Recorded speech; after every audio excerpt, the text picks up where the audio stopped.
Welcome to all our iGod Today followers, not only in this country, but around the world as well. My name is Brother Stephen Pardy, SVD, and I am privileged to be with you today. It's September 25th, Wednesday of the 25th week in Ordinary Time. Text us with your comments. And speaking of text, we come to what Luke has to tell us today. In his time, there were no newspapers. Books were very rare and handwritten.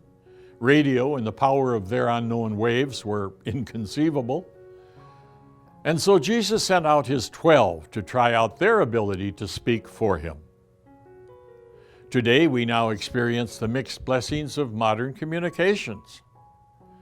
But in their case, they would travel light. Traveling light means that they could travel fast. The more things we have, the more we are tied to one spot, and this was not to be the case.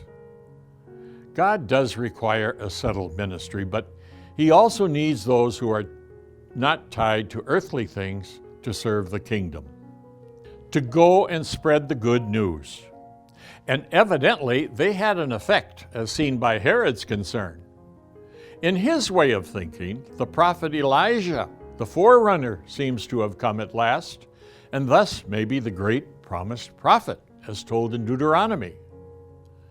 Herod, after all, had thought he solved that problem with the elimination of John the Baptist. Had he now come back to haunt him?